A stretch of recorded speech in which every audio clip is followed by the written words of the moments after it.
Okay, welcome back to Let's Play Kentucky Route Zero. What's that?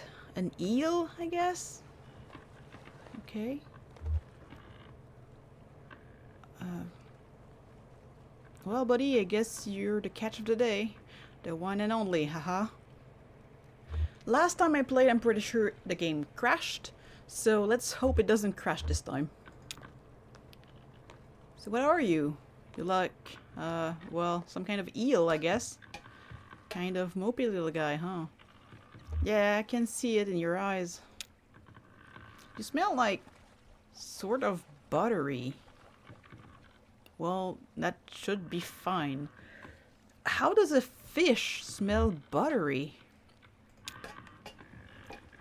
Skin feels like sandpaper? Huh. Well, she'll figure something out. I think I'll call you...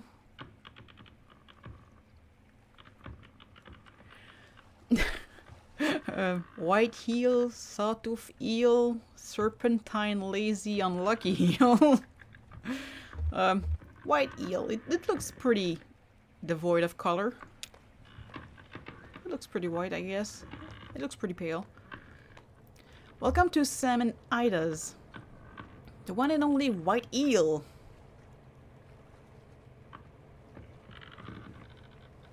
I hope you enjoy your stay. I mean, not too much.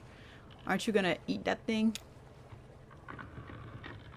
Have you ever seen a creature like this before? Are you asking me, or? We're pretty far down there. I wouldn't be surprised if I'm the first, except there were two divers who went before me long ago.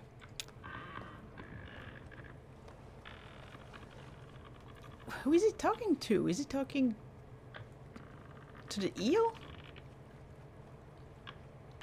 Maybe that was before your time. How old are you anyway? I wonder. I guess he's talking to the eel. They ate here once. Back in the bad old days. Oh, that's not the good old days. Two young guys. Could have been brothers, maybe. I was over in the corner with my coffee and crossword. I hadn't been able to catch a thing, so Ida just fried up something from Frozen. Was it Olaf? He does have a carrot. Well, these guys were hungry enough to eat it and ask for more, and they did at least as much talking as eating, see? Like I said, they were divers, and like I said, they might have been brothers. They had a kind of rivalry going between them. Stop repeating yourself. You're taking long enough to walk as it is. Haida was about to write up their check, but I slipped calmly and quietly into the kitchen for a minute and told her to just keep bringing out food. I figured they wouldn't notice, caught up in their boasting, and I wanted to listen. They went back and forth for hours about all the deep and dangerous dives they had been on, new tunnels they had discovered, all the weird creatures they'd encountered at the weirdest depth. My arm was getting in the way. At the weirdest depth of the lake Lethe, I think. It was like a dance. No, like a boxing match. Each story went deeper than the last. And I listened to every word of it, memorized every description of every tunnel and diving route they've discovered. That's my map now, you see? For 15 years, I've been using routes those two young divers discussed right there at the table. Yeah, I could write a guide to the depths of this lake, but I don't care. Someone would steal my good diving spots, and then where would we be? Oh my god, how much can you tell an eel? You're gonna kill it and eat it. Shut up. Come on. Oh, I want to see what happens. We've been over this. Like, they talked and you listened. Can we move on, please? See, people come here from all over just to try our daily catch because they know it's unique. Ain't you proud? Since I can't write any of it down, I just preserved that table where they had their meal. Oh yeah, that table was gross. They were eating pickled crab when they talk about the shipwreck full of salamanders. Pretty clever, huh? It was my own secret code. Well, I'll be straight with you, White Heel. There is one feature of this arrangement that I find unsettling. In fact, I lose a decent amount of sleep over it. What? I told you the boys were competing, right? One upped each other. I mean, each getting wilder and more adventurous as they trade tales. Well, I navigate mostly in the dark down there. Just going by touch and kind of mental picture I can construct from detailed boasts.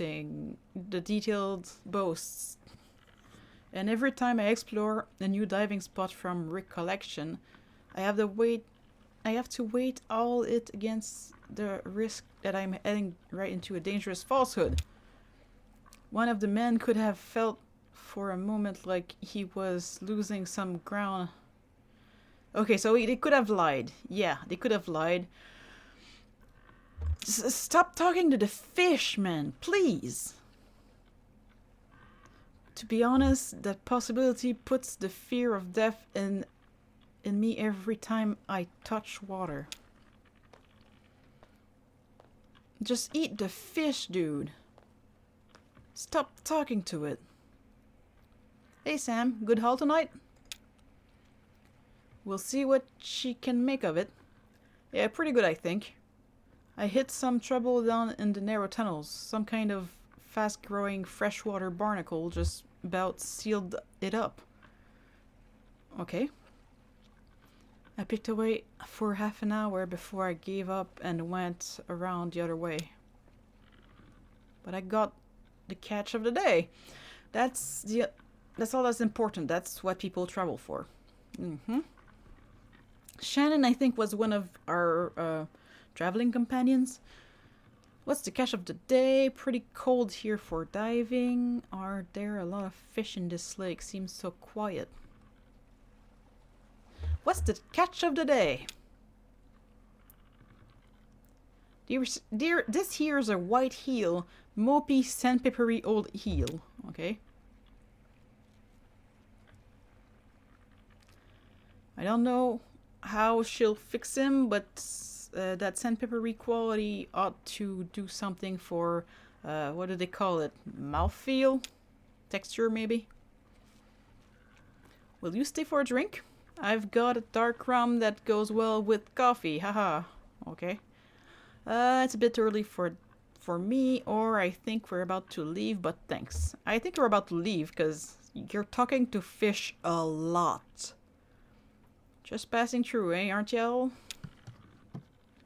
Oh, she's got the food ready. Already? Y'all enjoy your meal already. Let's eat the heel.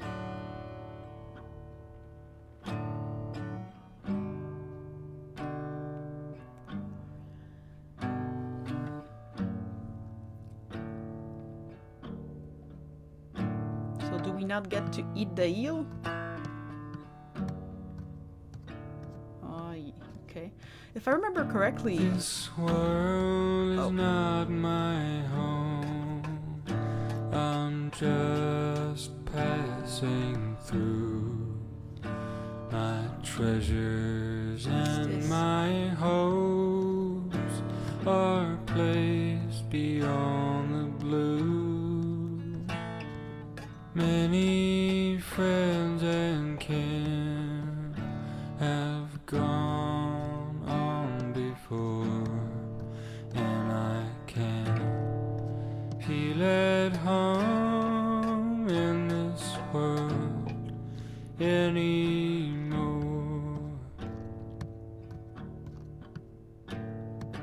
Oh Lord,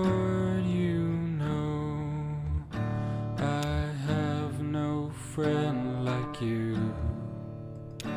If heaven's not my home, oh Lord, what will I do?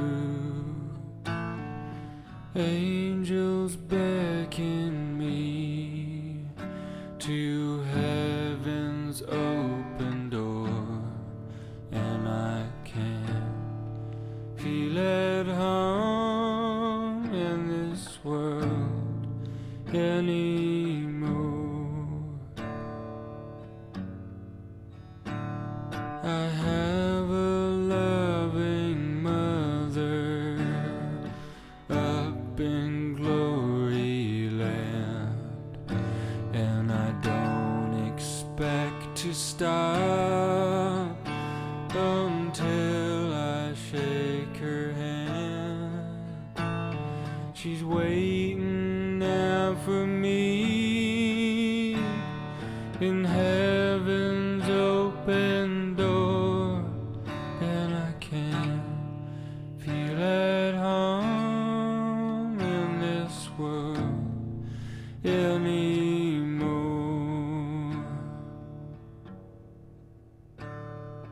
Oh Lord, you know I have no friend like you. If heaven's not my home, oh Lord, what will I do? Angels beckon me to heaven's open door, and I can't feel at home in this world anymore.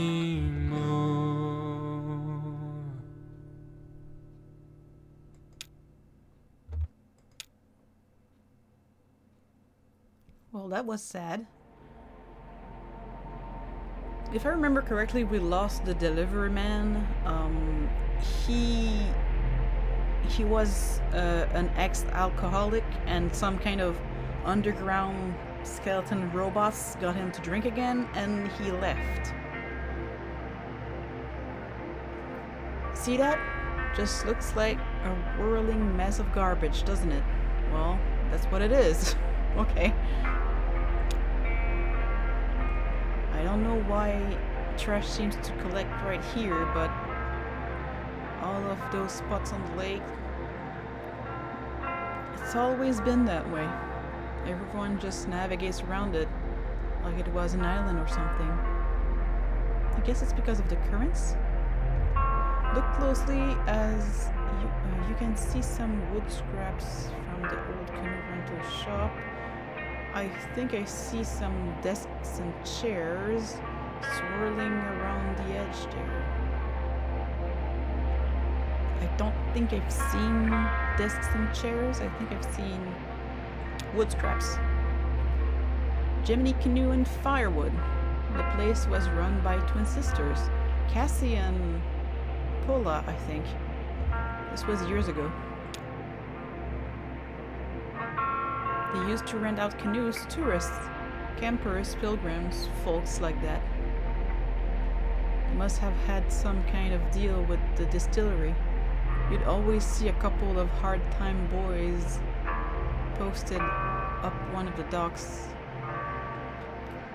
peddling small bottles of to their customer. Hard-time boys, are those the skeletons? Cassie and Paula worked those old canoes to death, wrung every penny out of them. They'd only take one out of commission when it was truly demonstrably dangerous, and you couldn't get a refund unless your boat was visibly taking on water. The side business in firewood was a stroke of minor genius. I guess they destroyed the canoes and sold them for money as firewood. Yeah, this cluttered place makes a decent local museum. It's as good a history as I could ever tell. We arrived at a small houseboat? neighborhood that sometimes hosts concerts for the pleasure of its residents, where Clara was scheduled that night to perform. Oh, right, we had a musician with us, and also a small child, I think. Small child was looking for his parents, and he had a giant eagle friend. Oh, another choice. Ezra stayed on the tugboat to help Clara with her performance. Junebug and Johnny watched the show from the dockyard with the others.